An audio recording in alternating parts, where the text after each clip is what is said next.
Muchas gracias a todos por asistir a este seminario web que tendremos hoy. Nos acompañará Natalia Carrero Rojas, ella es arquitecta cum laude, egresada de la Universidad Santo Tomás, para la charla de vivienda económica sostenible y las alternativas para la vivienda de interés social y la vivienda de interés social prioritaria en Bogotá.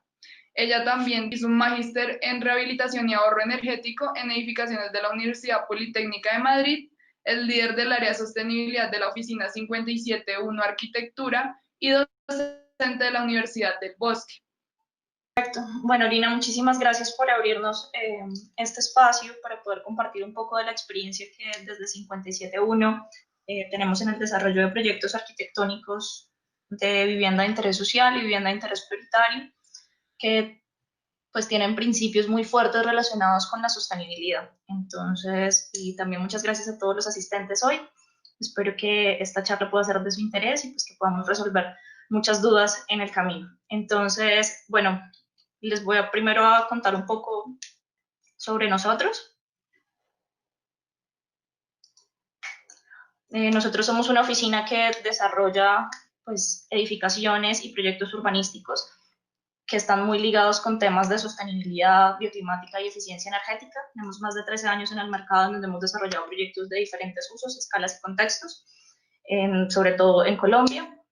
Y buscamos que nuestros proyectos generen pues escenarios como de mutuo beneficio, no solamente para el constructor para el que trabajamos, sino también para las comunidades, para las personas que van a ser usuarios de nuestros proyectos, el medio ambiente y bueno, como las pautas de diseño que nosotros tenemos. Nuestra filosofía como oficina es abordar cada uno de nuestros proyectos a través del desarrollo de 4 componentes, un sentido estético que busca pues, desarrollar proyectos que funcionen como escenarios de comunicación y de vivencia de experiencias, un segundo componente que es el sentido social, en donde buscamos que nuestros proyectos sean equitativos con las comunidades, que brinden oportunidades y que estén abiertos a procesos de participación. Un tercer componente que es el sentido ambiental, que es pues, nuestro fuerte como oficina, en donde pues cuantificamos, simulamos, analizamos, interpretamos y promovemos la preservación de los recursos naturales y el aprovechamiento del potencial ecológico en todos nuestros proyectos. Y por último, un sentido económico, en donde buscamos pues, escenarios de optimización y las mejores estrategias comerciales para nuestros clientes. En nuestra oficina trabajamos también pues, una serie de herramientas que son muy interesantes, esto lo va a pasar pues, muy rápido. Una de ellas es que todos nuestros proyectos están desarrollados bajo la metodología BIM, es decir, son completamente interoperables entre las distintas disciplinas que se articulan para generar un proyecto. Pero adicionalmente pues tenemos unas herramientas de comunicación no digital que nos permiten desarrollar talleres participativos, analizar variables desde distintos ángulos, hacer una previsualización de espacios no solamente para los clientes, sino también para los usuarios de los proyectos y establecer pues como unos diálogos en doble vía en todos nuestros proyectos. Y por último, un componente muy fuerte, que es el de las simulaciones y cuantificación, en donde hacemos todos los análisis que se necesitan pues, para desarrollar un proyecto que sea confortable, que pueda aprovechar todos los recursos disponibles y que adicionalmente pues, que sean coherentes con el contexto climático en el cual se implanta. Listo, entonces ahorita pues les voy a contar un poco a través de 3 proyectos cómo es nuestra visión sobre la vivienda económica y el componente de sostenibilidad que le puede agregar la arquitectura a este tipo de proyectos. Entonces, hay como 4 condiciones de partida que nosotros hemos visto en los proyectos a los que nos hemos enfrentado de vivienda de interés social y vivienda de interés prioritario y que en últimas constituyen los desafíos más importantes al momento de desarrollar un proyecto sostenible de este tipo de uso. Entonces, pues lo resumí en 4. Uno que es una restricción presupuestal muy fuerte, ya que pues la vivienda de interés prioritario debe costar 70 salarios mínimos y la vivienda de interés prioritario entre 70 y 135. Entonces, estos son proyectos que realmente tienen unos márgenes de utilidad para los clientes pues bastante limitados o en muchos casos nulos y que adicionalmente representan pues un desafío constructivo, de operación y por supuesto pues que necesita que la arquitectura dé soluciones pues que sean costo efectivas, realizables y pues muy aterrizadas con nuestro contexto colombiano.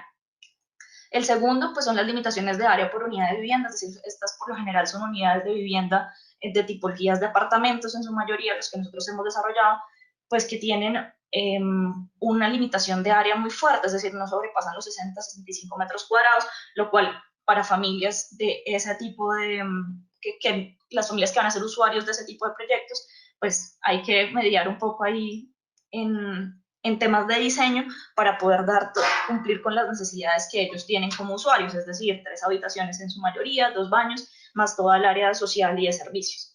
El tercero, pues, es el componente de localización. Por lo general, los proyectos de vivienda económica están localizados en zonas de las ciudades en donde es difícil el acceso a servicios, en donde son zonas de deterioro urbano, en donde no hay acceso fácil, digamos, a transporte, y eso pues plantea una serie de desafíos en términos, por ejemplo, de optimización de los recursos naturales, como el agua.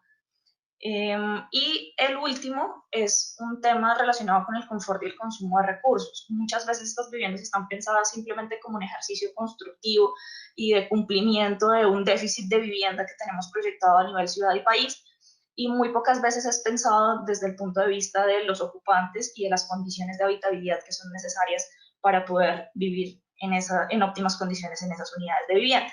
Sumado al tema del consumo de recursos, es decir, la vivienda consume, pues, digamos, tiene una línea base de consumo de agua y de energía que muchas veces en estos proyectos no es analizada y no se tiene en cuenta que el consumo de recursos está directamente relacionado también con gastos para las familias para poder, pues, subsistir. Entonces, nosotros pensamos en todas estas cosas y planteamos una serie de proyectos, pues, a lo largo de estos 13 años, que abordan, pues, como estas condiciones de partida y proponen una serie de soluciones en cada uno de los temas. Entonces, el primer proyecto que les voy a mostrar es un proyecto de vivienda de interés prioritario en el Porvenir, al suroccidente de Bogotá, en la localidad de Bosa. La propuesta se articula bajo 3 componentes. Uno, que es el diseño de microcomunidades, es decir, cómo se puede articular en las manzanas la interacción social que permite que el proyecto pueda mantenerse en el tiempo. Un diseño arquitectónico con estrategias bioclimáticas pasivas, es decir, que no necesita la intervención de ningún tipo de maquinaria o de dispositivo adicional a la arquitectura para conseguir condiciones de confort. Y un tercer componente que fueron la optimización de recursos, pensado también desde el sistema constructivo en adelante para reducir los costos al mínimo posible.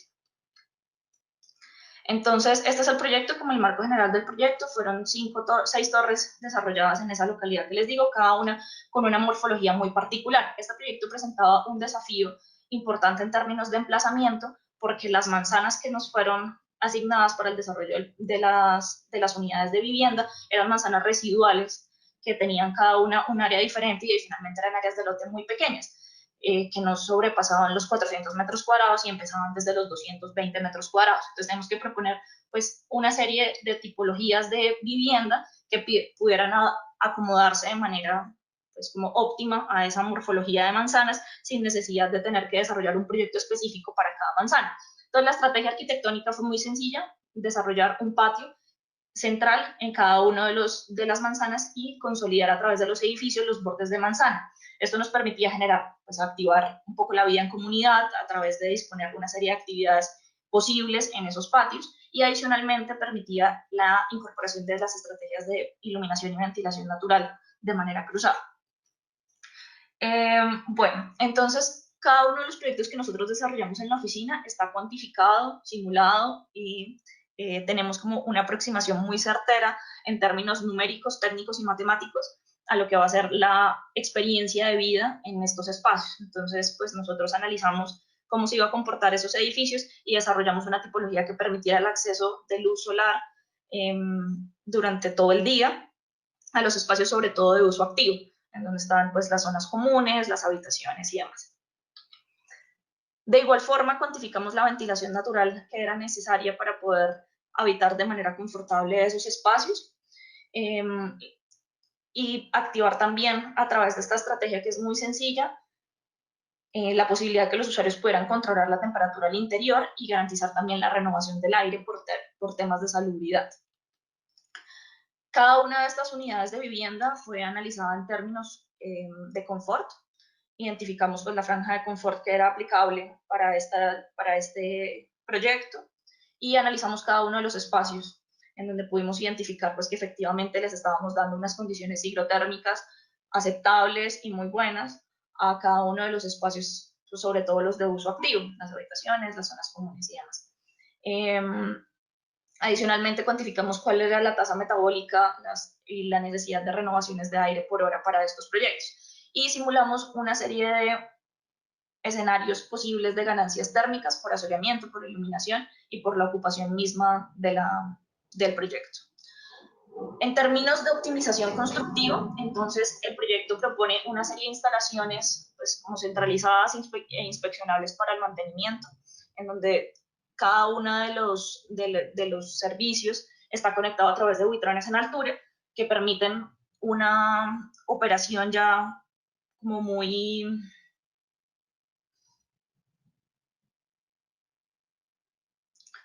permite que en términos de operación, cuando el edificio ya esté habitable, sea fácil hacer el mantenimiento de cada uno de estos sistemas. En términos de optimización constructiva, entonces el proyecto fue diseñado ladrillo a ladrillo, buscando la mejor manera de evitar los desperdicios que se generan en obra y así poder reducir los costos en la construcción del proyecto. Entonces aquí les voy a mostrar un poco del proceso constructivo, cómo se desarrolló. Entonces, al haber modulado y modelado cada uno de los ladrillos que se iba a disponer en el proyecto, pues era muy sencillo llegar a la obra y evitar la mayor cantidad de desperdicio posible y así hacer que el proyecto pues se pudiera construir de manera muy rápida y de manera costo efectiva. Al final, entonces, lo que nosotros entregamos fue este proyecto de 6 torres de 6 pisos cada una, con un diseño pues muy particular en los puntos fijos para que permite la iluminación y la ventilación natural. Este es el proyecto terminado. Bueno, este segundo proyecto que les voy a mostrar es un proyecto que no se construyó, fue una propuesta que se desarrolló para una manzana muy cercana al proyecto anterior que les acabo de mostrar, y lo que nosotros proponíamos era una serie de viviendas unifamiliares en conjunto que proponía pues un modelo muy compacto que permitía la progresividad de esas viviendas, es decir, que se fueran ampliando en el tiempo en la medida de las posibilidades de los usuarios, y activar una serie de espacios productivos a nivel de primer piso. Este proyecto, como les cuento, quedó pues en una fase de diseño, nunca se construyó, pero pues muestra un poco como la filosofía que nosotros vemos que puede desarrollarse proyectos de vivienda de interés prioritario en Bogotá. Entonces, el lote que teníamos era de más o menos 8.000 metros cuadrados, en donde debíamos meter 200 viviendas de esta tipología de casas progresivas. Entonces, hubo unos criterios iniciales de diseño y de emplazamiento que para nosotros también son muy importantes, y desde la arquitectura bioclimática es el punto de partida, un análisis del lugar. Entonces activamos una conexión urbana que permitía generar una calle principal articuladora y metimos toda la densidad de viviendas que necesitábamos para cumplir con los requerimientos de nuestro cliente. Entonces, inicialmente hicimos una agrupación en bloques que después se transformó en una serie de rupturas para poder conectar el espacio urbano, y se desplazaron los bloques para generar una serie de remates visuales que pudieran también generar unos espacios de encuentro. Se dispuso la vegetación y el mobiliario urbano, y después se hizo un modelo de ocupación con estas viviendas progresivas. Entonces, lo que nosotros proponíamos era entregar unas viviendas que tenían pues un área productiva en primer piso y un área de expansión en segundo y tercer piso disponibles. Y nosotros entregábamos la sala comedor, más en un primer piso la zona de cocina, más el punto fijo, en el segundo piso una primera habitación con su baño, y en el tercer piso la habitación principal y el espacio disponible para activar un segundo baño después. Entonces aquí en esta diapositiva les muestro como cuáles eran las zonas de espacio productivo y de habitaciones que se iban a poder disponer después en la medida de las posibilidades de los usuarios. Entonces el proyecto terminado iba a quedar así, eran unos bloques de vivienda bastante angostos en donde estaban los espacios de habitaciones y en el primer piso la sala, y se disponían una serie de patines en cada uno de los niveles que permitían que el usuario pudiera hacer su proceso como de autoconstrucción y hacer un diálogo pues entre lo formal que iba a entregar la constructora más lo, digamos, espontáneo que iba a poder hacer el usuario del proyecto. Entonces el proyecto iba a crecer más o menos así, iban a haber unos lineamientos pues de diseño que permitían que el dueño de su casa pues pudiera también proponer nuevas cosas, respetando una serie de límites como la altura, la morfología pues ya existente, los niveles, etc.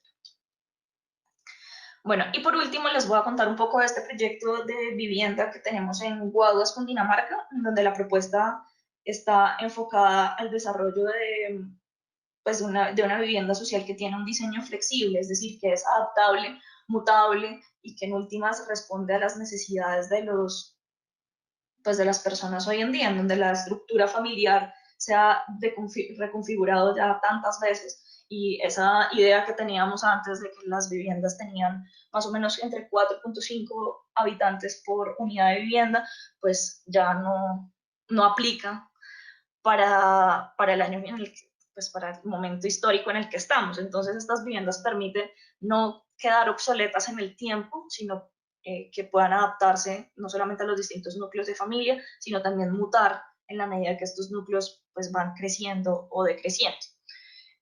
Adicionalmente, pues esta propuesta tiene una serie de criterios medioambientales muy interesantes, porque el lote en el que se encuentra implantado tiene disponibilidad de terreno suficiente para articular estrategias a nivel urbano, que es una cosa que no pasaba, por ejemplo, con el primer proyecto que les mostré de Bosa, que tenía pues una limitación en términos de localización y de lote bastante restrictiva.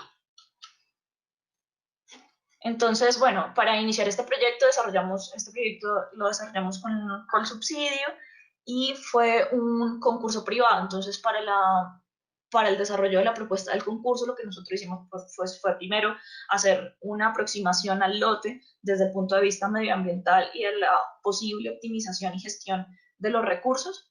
Entonces, hicimos una implantación que respondía al pensamiento de un sistema de movilidad, no solamente para los vehículos, sino para los peatones al interior de todo el conjunto.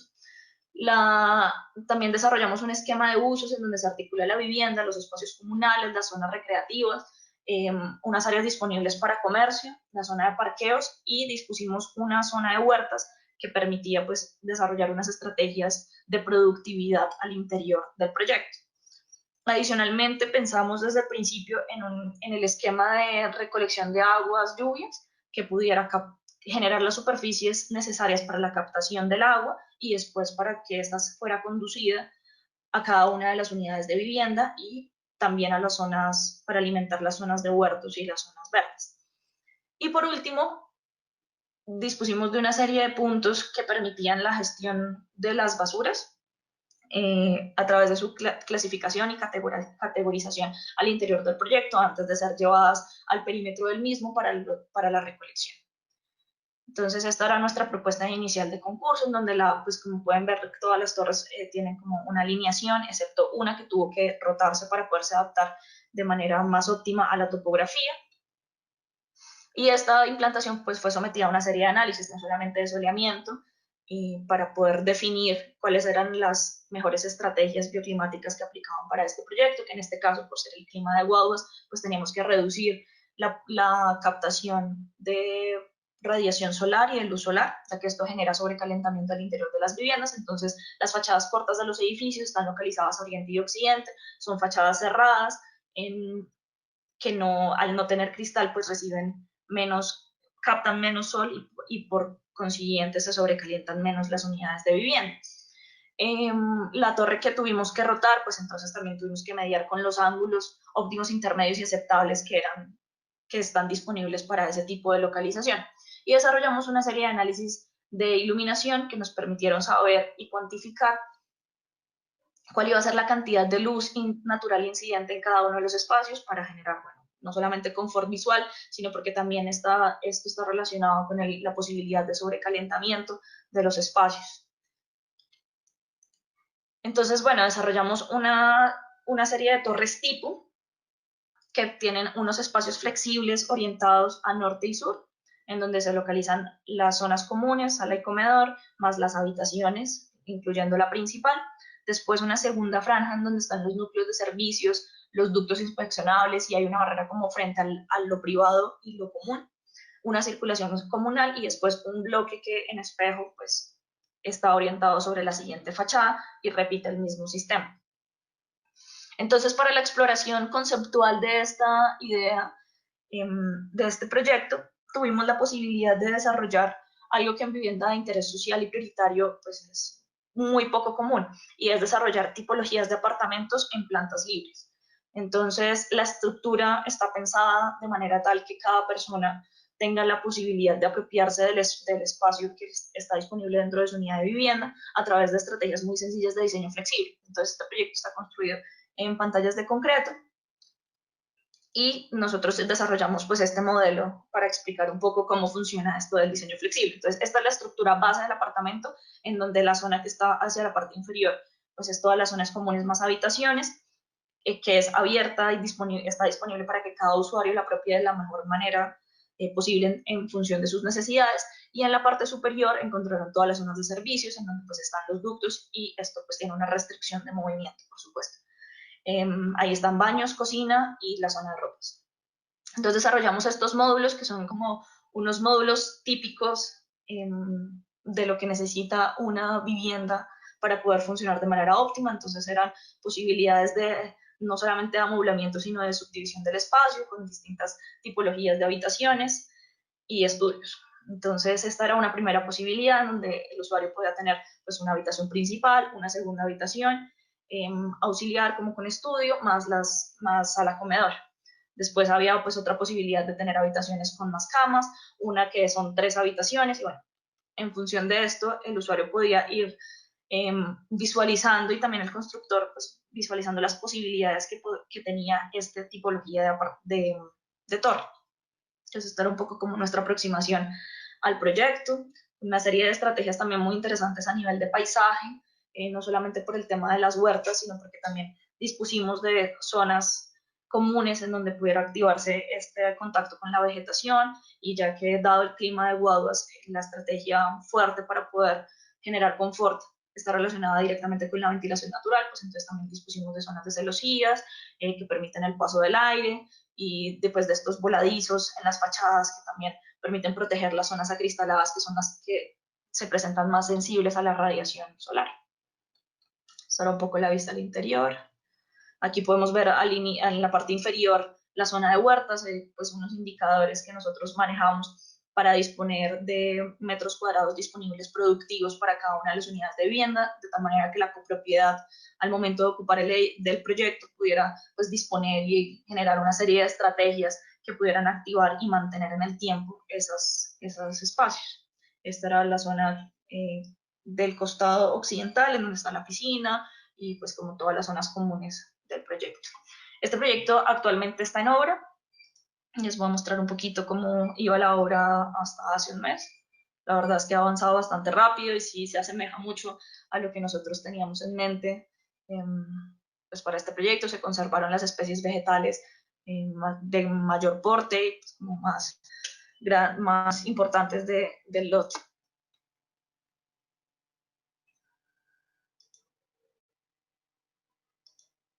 Y eso es un poco cómo va la obra en este momento. Como pueden ver, pues teníamos 2 tipologías de apartamentos, una que es la que les mostré en la maqueta y otra un poquito más pequeña, pero entonces la planta libre permite la activación de esos espacios de manera pues como personalizada para cada uno de los usuarios. Y bueno, eso era un poco lo que les queríamos compartir hoy, lo que les queríamos contar sobre nuestra experiencia, sobre los proyectos que hemos desarrollado en la oficina de vivienda de interés social y prioritario. Espero que haya sido de su interés, que haya también podido resolver algunas de las dudas que habían frente a las posibilidades de diseño de este tipo de proyectos. Y en últimas, pues dejar como el mensaje de que sí es posible desarrollar viviendas de interés prioritario y de interés social que tengan incorporadas estrategias de sostenibilidad, no solamente a nivel de interior de las viviendas, sino a nivel de planteamiento mucho más amplio, de contexto y de conjunto, y pues su articulación con la ciudad. Entonces esperamos bueno, que les sirva, que les haya interesado, y los invito a que visiten pues nuestra página web, ya que ahí tenemos varios proyectos de esta tipología de vivienda económica que plantean una serie de estrategias bastante interesantes que valdría la pena que revisar. Bueno, muchísimas gracias Natalia por tu presentación y por este gran aporte que de seguro es muy enriquecedor en cuanto a conocimiento para nuestros asistentes del webinar. Y vamos a empezar entonces con la sesión de preguntas. Álvaro Mesa nos pregunta, ¿estos proyectos han optado por certificaciones? ¿Cómo ha sido el proceso? ¿Y si han tenido beneficios en términos tributarios? Bueno, el proyecto del Porvenir es un proyecto que no tuvo certificación porque ya tiene pues, varios años, y en ese momento no habían las certificaciones que hay hoy en día. ¿Qué pasa con la certificación de proyectos en vivienda de interés social y prioritario? Pues es que de todas formas eso es un sobrecosto sobre el proyecto y es bien difícil pues convencer a veces a los constructores de hacerlo.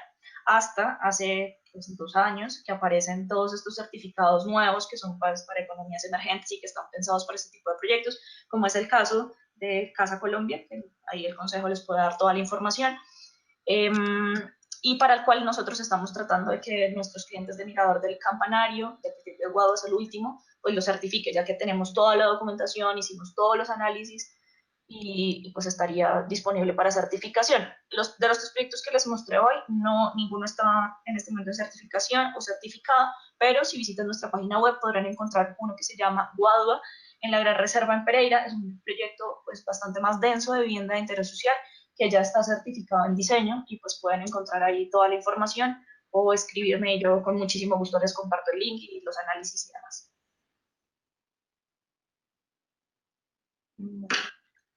Diana Cristina Guzmán, te voy a habilitar el micrófono para que puedas hacer tu pregunta.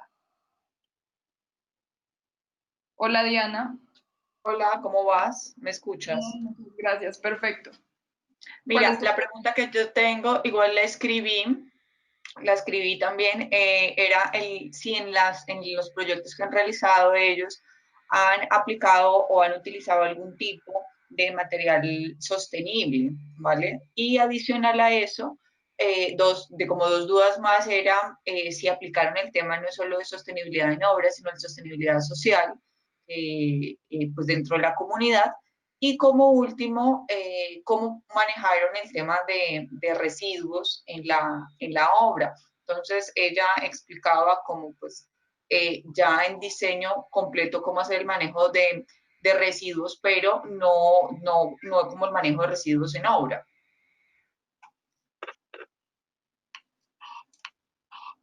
Bueno, entonces, a ver si recuerdo tus preguntas. Entonces, hay un tema que querías saber sobre la sostenibilidad social de los proyectos. Sí, nuestros proyectos, pues dependiendo del escenario, ¿no? Eso es, digamos, muy particular para cada proyecto, pero nosotros procuramos que se desarrollen dinámicas participativas para la propuesta de los mismos y dadas esas dinámicas participativas hemos llegado a soluciones como la que mostraba del diseño flexible, en donde pues hemos entendido que las necesidades de nuestros usuarios son muy diferentes de pronto las expectativas de nuestros clientes. Entonces nosotros tratamos de generar esos escenarios como donde se pueda mediar entre una cosa y otra. Entonces sí hay un componente como de sostenibilidad social relacionado con la participación, con la escucha de las necesidades de los usuarios finales de los proyectos y con que nosotros seamos como ese agente mediador entre lo que ellos necesitan y lo que el constructor está dispuesto a dar. También de estas estrategias de participación pues surge el tema de la productividad, de las huertas y el desarrollo de los espacios comunales en función de la activación de las personas que van a habitar ese proyecto. La otra pregunta que tenía es respecto a los residuos de obra. Bueno, pues hay un tema, pues hay como de responsabilidad que maneja ya directamente las constructoras y pues hemos tenido la suerte de que las constructoras con las que trabajamos pues son personas como que gestionan muy bien el tema y son capaces de llevar pues los residuos de la obra a centros de disposición en donde en muchos de los casos pues son reutilizados, reciclados y demás. En temas de materiales sostenibles, que también tenías la pregunta, nosotros, digamos, no hemos utilizado en nuestros proyectos todavía, digamos, materiales reciclados y de pronto la pregunta va por ahí, pues porque todavía son bastante costosos para las posibilidades, sobre todo en estos proyectos de presupuesto tan limitado, pero lo que sí pensamos es en el impacto en huella de carbono que tiene cada uno de los materiales que vamos a utilizar.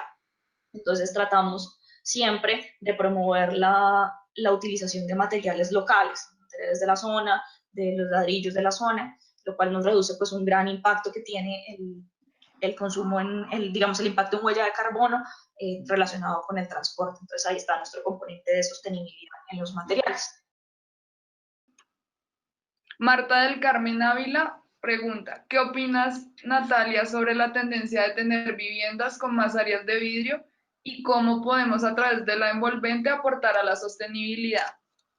Pues yo pienso que la tendencia de tener más áreas de vidrio o sea, no está bien ni mal, simplemente que creo que para la realidad de la arquitectura colombiana está muy mal pensada, ¿sí? La disposición de los materiales translúcidos, opacos, vidrios de altas prestaciones, de vidrios convencionales, mampostería. Esa elección de materiales y digamos, el porcentaje que debería tener cada uno de esos materiales por fachada y por uso debería estar más relacionado con la interpretación del clima y de la actividad que se va a desarrollar al interior de ese edificio. Entonces, yo no estoy ni de acuerdo ni en desacuerdo, simplemente me parece que hace falta una reflexión mucho más profunda desde la arquitectura bioclimática y desde la interpretación del lugar para poder definir qué área, qué porcentaje de área de cada fachada debería tener cristal, para no generar sobrecalentamientos, efectos invernaderos, y digamos, como que no se vuelva una cosa caprichosa del diseño de la arquitectura y como un tema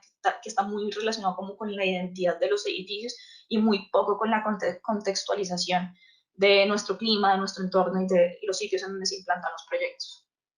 Y yo creo que aportar al envolvente, o sea, cómo la envolvente puede aportar a la sostenibilidad, pues pienso que es que los arquitectos y los constructores y todas las personas que tenemos algo que ver con esto de proponer nuevas edificaciones, deberíamos tener en cuenta que la envolvente constituye esa membrana de cambio, de intercambio energético entre el interior y el exterior, es decir, que capta todas las condiciones climáticas que tiene el lugar en donde se implanta, pero que adicionalmente recibe todas las cargas internas que tiene la edificación.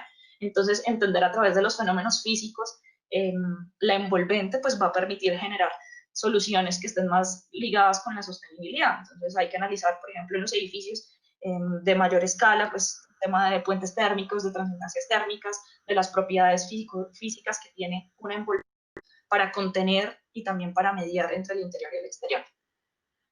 Y eso pues aporta directamente a la sostenibilidad, porque en la medida en que se piensan en estas cosas se van a poder hacer edificios de diseño pasivo, que no requieran aires acondicionados ni calefacción y que adicionalmente pues puedan hacer una optimización de recursos bastante importante para los proyectos. Crisley Díaz pregunta, ¿estos proyectos no contemplan paneles solares? No, estos no contemplan paneles solares porque es una tecnología pues, que todavía es un poco costosa y estos proyectos pues tienen una limitación presupuestal demasiado grande como para incorporar paneles solares. Perfecto. Santiago Izaza nos dice, muchas gracias Natalia por la exposición y mi pregunta es, ¿cuál es el impacto social que ha causado la construcción de estas viviendas con un diseño sostenible? Bueno, pues el impacto, digamos, puede abordarse desde distintos escenarios. El impacto para nuestros clientes constructores, pues ha sido muy bueno porque ellos han podido cumplir con su objetivo de desarrollar vivienda que no les represente pues pérdidas, porque estos proyectos de vivienda de interés social prioritario son bastante riesgosos para los constructores. Adicionalmente, pues les ayuda a cumplir con sus metas sociales, en el caso de las cajas de compensaciones, poder brindar viviendas dignas a sus usuarios. Y en términos de los habitantes, ha tenido un impacto social bastante importante debido a que nosotros, como lo pudieron ver, pues pensamos los proyectos no solamente desde la unidad de vivienda, sino también en relación con la comunidad, con el entorno, con la ciudad, y eso pues permite que las personas se puedan apropiar del proyecto, puedan tener no solamente una vivienda digna, sino también pues un espacio muchísimo más grande que les permite desarrollar sus actividades cotidianas pues de manera muy satisfactoria. Entonces yo creo que el impacto social ha sido importante porque en últimas ha brindado oportunidades.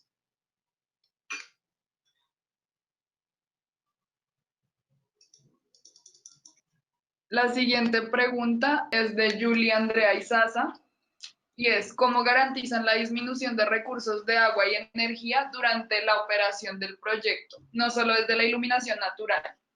Bueno, listo. El tema de disminución de recursos de agua y energía, pues no sé si lo saben, pero existe la resolución 0549 que busca reducir, o sea, es una normativa para reducción de agua y energía, es decir, todos los proyectos arquitectónicos nuevos en Colombia tienen que cumplir con esos estándares, con esos porcentajes de reducción de agua y energía. Y hay una serie de estrategias que se articulan para poder dar cumplimiento a esa normativa y que nosotros hemos incorporado desde los últimos 13 años, incluso antes de que existieran. Entonces, en términos de operación, hay varias estrategias. La primera es poder generar superficies de captación para la reutilización de aguas. Eso reduce de una vez el consumo de agua potable, ya que el agua lluvia puede ser reutilizada en los sanitarios de los proyectos. Esa es una estrategia que nosotros tratamos de implementar, sobre todo en los proyectos de vivienda económica para reducir el consumo de agua. Adicionalmente, pues promovemos que la tecnología que se adquiera tenga sistemas de reducción de agua a través de reductores de caudal. Entonces cuantificamos también cuál es la necesidad de agua de cada una de las unidades de vivienda y tratamos de suplir únicamente lo que es estrictamente necesario a través de la tecnología que se coloca, ¿sí? Los aparatos sanitarios. Y en términos de energía, pues entonces sabemos que la energía, la mayor cantidad de consumo de energía en la vivienda está relacionada con la iluminación. Entonces, los proyectos, por ejemplo, que estamos certificando en este momento, el constructor entrega la iluminación de todo el apartamento, que eso es algo que en vivienda de interés social y prioritario no se hace. Pero pues nosotros tratando de promover estas certificaciones y impulsando a nuestros constructores a dar unas mejores condiciones de habitabilidad para cumplir. Y pues en últimas de reducción para el consumo de agua y de energía. Entonces hemos entregado la iluminación. Entonces entregamos pues todos los puntos de iluminación de los apartamentos equipados con tecnología de bajo consumo. Listo. Tenemos un espacio para la última pregunta. Igualmente, las demás preguntas que no alcanzaron a ser resueltas van a enviarse las respuestas con las memorias del webinar. La última pregunta es de Carolina Palacio, que dice, ¿alguno de los proyectos plantea elementos de captación de energía? No, estos no. Los de vivienda de interés social no. Entiendo de captación de energía como paneles solares, pues sistemas de calefacción de agua, por ejemplo, solar. No, si te refieres a eso, no, estos no lo tienen. Listo, Natalia, muchísimas gracias por tu presentación y por resolver las preguntas de